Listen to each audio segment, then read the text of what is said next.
If you look at anything that builds a man into a man, there's a degree of suffering. So many men say, I want to be the man, but they don't want to suffer, they don't want to fight, and I don't understand why, because even if you look at a superhero movie, they tell you, even in superhero movies, they make it very clear, Batman's parents died, that's why he's Batman. It's very hard to become a man and have a man who's respected and has stories and is capable when he only had a nice life and nice experiences. It's usually the things that made you the best version of you are usually the worst things that happen to you. All the bad things have to happen. There's no way to get there without the bad things. Where do you find the strength when you're in these difficult situations? I always find the strength from my last name. I'm Andrew Tate. I'm Andrew Tate, so I just have to do it. I'm in a Romanian jail cell. I wake up, there's cockroaches in my bed. They're all over my face. What am I gonna do, cry? Am I gonna go and sign a piece of paper and say I'm guilty? I'm gonna sell my brother out? No, I'm gonna take the cockroaches off my mouth. I'm gonna do some push-ups, because I'm Andrew Tate. When shit really gets hard, honor and courage and bravery and your last name is all you've ever had. Especially with men, none of them are bestowed with the things that the masculine essence needs to be a good man. You need pride, you need honor. Matrix Media, they say, why did you get so big? Because I'm telling the truth. I'm telling the truth, which every man knows is intrinsically true in his heart, because God has instilled him with a basic degree of morality of right and wrong. I'm saying things to a 17-year-old boy and he's going, he makes sense. I get it. Everything I was told so far just didn't quite click, but this does.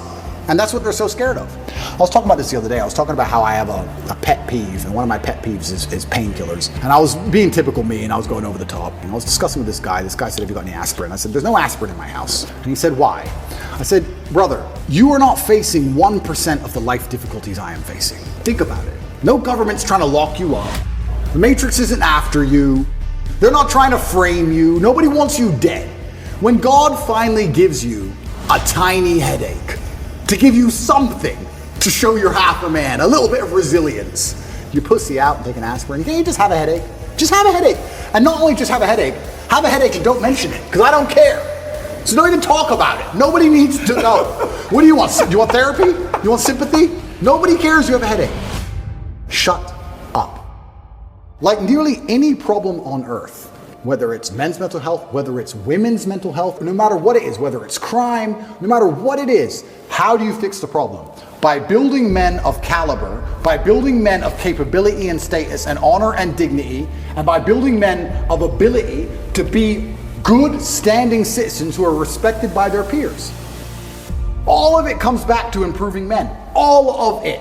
Every single problem you can possibly name, it comes back to building strong men of capability who are respected. That's all. It's the baseline of humanity. Men always has been the baseline of humanity. And that's why nearly every problem we can name, all of them are in a direct negative correlation with masculinity. As masculinity plummets, all this garbage is going up through the roof. Is that a coincidence? Absolutely not, really not. You can literally see it with a graph, and you can see it happening. Saving the way men think and operate, growing a new generation of men who understand they have duty to themselves, their last name, and God, literally saves the world. All of it. Women respect men who stick by their principles and their beliefs, and the principles and beliefs of a man are always to do what he is supposed to do regardless of how he feels. You must train when you don't feel like training. You must protect when you don't feel like protecting. You must be a good man. And when you're actually a truly good man and a high value man, this is something I absolutely realized in jail.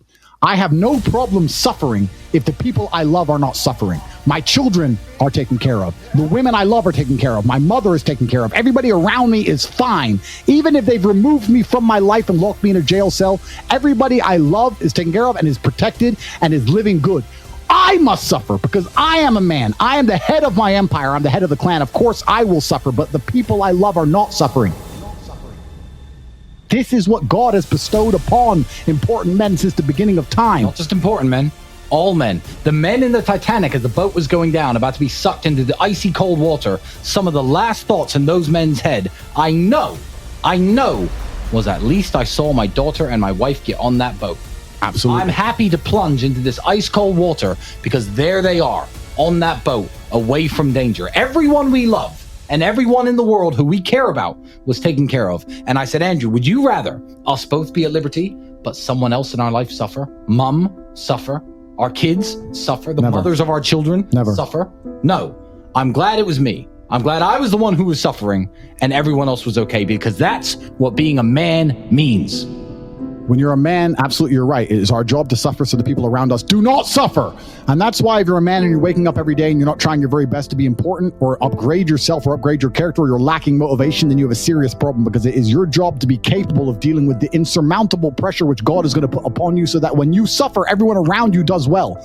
Our lives are set up that even if they throw us in a dungeon today, everybody we love will be okay forever. And that is what's most important. That's the most important thing. That's success. And that was absolutely comforting in jail when we discussed that. And we said, everyone we love is okay. You and I just have to make it through this. And that's absolutely and utterly comforting. And if you're a man sitting at home right now, you need to sit and say, okay, if they plucked me from my life, if they picked me up and threw me in a room and locked me in a jail cell, which can happen to anybody, especially as they continue these matrix attacks on masculinity as a whole, would your wife have a roof over her head? Would your children eat? Would your family be okay? Think about these things. This is what you're working for. You're not working to make money so you can buy a Lamborghini. You're working to make money, and you're thinking outside of the box, and you're becoming your best version of yourself, so all the people around you will always be okay no matter what happens. It is your job as a man to suffer. And we did our job fantastically, absolutely and utterly, as we should. We always will. And we always will. And everybody around us was okay. And that is extremely comforting in times of hardship, because we're built for suffering. We were absolutely not built for suffering. No matter how close I came to crying inside of that jail cell, I knew all the people around me were safe and all the people around me could eat. And that's all I cared about. I used my phone calls. When I would call other people and they were asking me how I was, I'd say, we don't want to talk about me. How are you? Are you okay? Are you okay with the media pressure? Are you okay? Are your bills paid? Do you have money? Can you eat? I'm in a jail cell in Romania making sure that everyone I love is okay. I don't need them to sit and worry about me. I worry about them. I sat in a jail cell making sure I could fix the problems for the people I love outside in the free world from a dungeon. That is what a man does. And you must prepare and set up your life for that. You must be prepared to be plucked from life.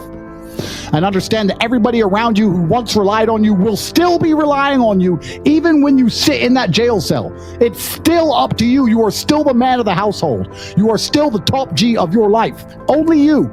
And if you don't pay the bills, who's going to do it? Your wife's just going to what? Go get a job, get like 5 jobs and raise your kids? How's she going to do that? You must be prepared for these things. That is what you're working for. So if you wake up every day as a man, and you say, I don't have motivation to become strong. I don't want to work hard and get rich. I don't want to try and become financially free. What you're saying is that the second you disappear from your matrix-controlled job, everyone who loves you and respected you and relied on you is going to starve? How can you live that way as a man? Absolutely and utterly unacceptable.